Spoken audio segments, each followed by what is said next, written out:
నమస్తే గురుగారు. నమస్కారం. గురుగారు, ఇప్పుడు సింహరాశి వారికి శని వక్రగతి అన్నది ఎలా ఉండబోతుంది? తప్పకుండా అమ్మా. ఓం శ్రీ గురుభ్యో నమః. శని వక్రస్థితి అంటే జూన్ 30వ తారీఖు నుంచి నవంబర్ 15వ తారీఖు వరకు కూడా శని వక్రస్థితిలో ఉండటం వల్ల కొన్ని ఫలితాలు అనేవి మారిపోతుంటాయి ఒక్కొక్క రాశి వాళ్ళకి. శని 3, 6, 11 స్థానాల్లో ఉంటే మంచివాడని, మిగతా స్థానాల్లో మిశ్రమైన ఫలితాలని, మిగతా స్థానంలో చెడు ఫలితాలు ఇచ్చే అవకాశం అనేది ఒకటి ఉంటుంది. అంటే this is a transit system అంటారు. ట్రాన్సిట్ సిస్టంలో 2 పార్ట్స్ అనేవి ఉంటాయి. డైరెక్ట్ ట్రాన్సిట్ సిస్టమ్ వేరు, రిట్రోగ్రేడ్లో ట్రాన్సిట్ సిస్టమ్ వేరు ఉంటుంది. అంటే శని వక్రస్థితి 5 గ్రహాలకి వక్రస్థితి అనేది ఏర్పడుతూ ఉంటుంది మనకి. అంటే పంచాంగాన్ని మ్యాథమెటికల్ క్యాలిక్యులేషన్స్ వేస్తుంటే కొన్ని 5 గ్రహాలకి వక్రస్థితి అనేది మాత్రమే ఏర్పడుతుంటుంది. సూర్యచంద్రులకి వక్రస్థితి అనేది ఉండదు. రాహుకేతులు ఎప్పుడూ కూడా ఎల్లప్పుడూ వక్రగతిలోనే ఉంటారు. అంటే ఏదైనా సరే సమ్ ప్లానెట్స్ అనేవి రొటేట్ అవుతూ ఉండగా ఒక ప్లానెట్ అనేది దాని యొక్క వెలాసిటీ వేగాన్ని తగ్గించుకుంటే అది రెట్రోగ్రేడ్లోకి వెళ్ళిపోయింది, అది వక్రస్థితిలోకి వెళ్ళిపోయిందని అర్థం. అది భూమి మీద ఉండే వాళ్ళకి ఎలా ఉంటుందంటే ఆ గ్రహము వెనక్కి వెళుతున్నట్టుగా మనం కనపడుతూ ఉంటుంది. నిజంగా వెనక్కి వెళ్ళటం కాదు, దాని యొక్క వెలాసిటీ తగ్గుతుంది, దాని యొక్క వేగం తగ్గుతుంది అని అర్థం.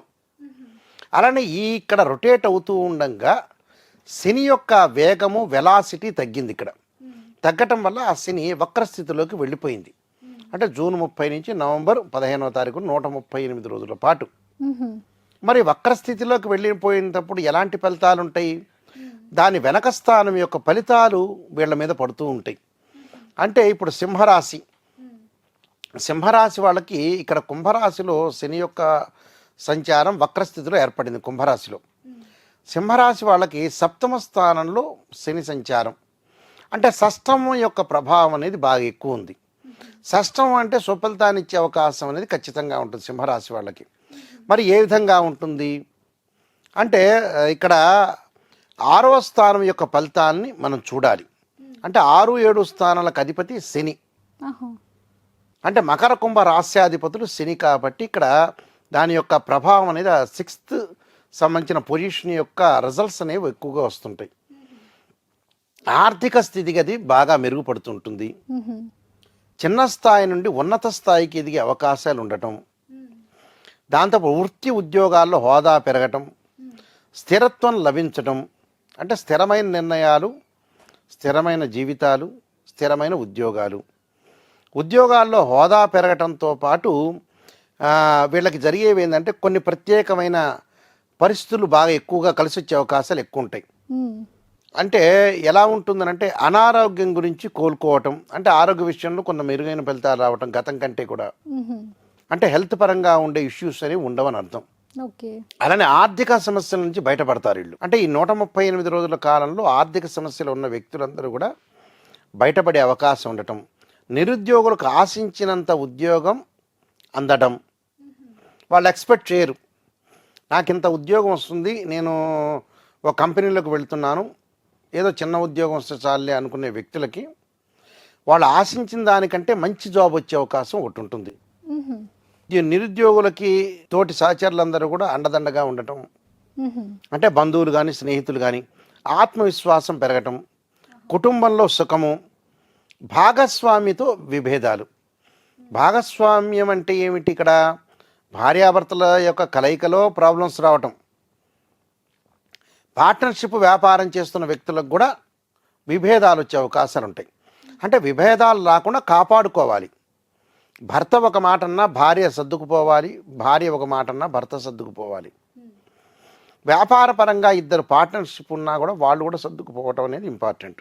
తర్వాత పని రంగంలో మార్పులు, శ్రమపడే అవకాశాలు, తల్లిదండ్రుల యొక్క సపోర్టు, మద్దతు, దాంతోపాటు లాభాలు పెరిగే అవకాశం ఉంటుంది. ఉద్యోగుల్లో కూడా అధికారుల యొక్క మద్దతు, ఎవరైతే ఎంప్లాయ్మెంట్ అంటే ఉద్యోగం చేస్తున్నారో అధికారుల యొక్క సపోర్ట్ బాగా వస్తుంది వీళ్ళకి. దాని ద్వారా కూడా కొంత ప్రమోషన్లు వచ్చే అవకాశాలు ఎక్కువ ఉంటాయి, ఆదాయం కూడా బాగా పెరుగుతుంది. సంతోషము, మానసికంగా బాధలు తగ్గటం, వృత్తిలో పురోగాభివృద్ధి పొందే అవకాశం, వ్యాపారంలో లాభాలు, నిలిచిపోయిన పనులన్నీ కూడా మళ్ళీ స్టార్ట్ అయ్యే అవకాశం, పూర్తి లాభాలతో ఉంటారు. అంటే వైవాహిక జీవితంలో కూడా కొన్ని సమస్యలు తొలగిపోతాయి. అంటే వైవాహిక జీవితంలో మొట్టమొదటి రోజుల్లో ఒక 20-30 రోజుల పాటు విభేదాలు వస్తాయి. తర్వాత అవన్నీ కూడా సర్దుబాటు జరిగే అవకాశాలు ఎక్కువగా ఉంటాయి. దూర ప్రయాణాలు చేయటం, విద్యార్థులకు పోటీ పరీక్షల్లో విజయం సాధించే అవకాశాలు ఎక్కువగా ఉంటాయి. అంటే టోటల్గా సింహరాశి వాళ్ళకి షష్టమ ప్రభావం అనేది బాగా ఎక్కువ ఉంటుంది. అంటే సప్తమ ప్రభావం అంటే ఏమిటంటే వక్రస్థితిలో సప్తమ స్థానంలో శని ఉండటము, వక్రగతిలో ఉండటం వల్ల దాని వెనక రాశిని మనం క్యాల్కులేట్ చేసుకుని ముందుకు వెళ్ళాలి. అప్పుడు వాళ్ళకి సింహరాశి వాళ్ళకి చాలా అద్భుతమైన రిజల్ట్స్ వచ్చే అవకాశం బాగా ఎక్కువ ఉంటుంది. అంటే ఉద్యోగ భద్రత, వ్యాపారం బాగా కలిసి రావటం. అయితే మానసికంగా ఒత్తిడి ఉన్న కొన్ని రోజుల పాటే ఉంటుంది, తర్వాత ఒత్తిడి తగ్గే అవకాశాలు ఎక్కువ ఉంటాయి. వివాహాది శుభ కార్యక్రమాల్లో పాల్గొనటం, వివాహాలు జరిగే అవకాశాలు కూడా ఎక్కువగా ఉంటాయి. అంటే ఆదాయపరంగా అనుకూలంగా ఉంటుంది. బంగారు నగలు కొనటం, ఎలక్ట్రానిక్ గూడ్స్ కొనుగోలు చేయటం, బట్టలు కొనుగోలు చేయటం, ఇళ్ల గురించి ప్రయత్నాలు చేయటం, గృహ నిర్మాణం చేపట్టబడే అవకాశాలు కూడా మెండుగా ఉంటాయి. విద్యార్థులకు కూడా చాలా అనుకూలమైన కాలం అని చెప్పుకోవచ్చు. అంటే వీళ్ళకు కూడా విద్యార్థులు కూడా ఏకాగ్రత బాగా పెరిగే అవకాశం ఉంటుంది. స్త్రీలకు కూడా ఉన్నతమైన భావాలు, మానసికంగా స్ట్రాంగ్ అయ్యే అవకాశాలు ఎక్కువ ఉంటాయి. మరికొన్ని పరిహారాలు చేసుకుని ముందుకు వెళ్తే వాళ్ళకి మంచి జరిగే అవకాశం ఖచ్చితంగా ఉంటుంది. ఎలాంటి పరిహారాలు తీసుకుంటే మంచిది గురుగారు ఈ రాశి వారు? సింహరాశి వాళ్ళు వచ్చేటప్పటికల్లా సుబ్రహ్మణ్య స్వామి యొక్క ఆరాధన చేయాలి. తత్పురుషా విద్యే మహాసేనాయుధిమే తన్నో షణ్ముఖ ప్రచోదయాత్ అనే మంత్రాన్ని, దత్తాత్రేయ స్వామి యొక్క పారాయణం చేయటం ఒకటి.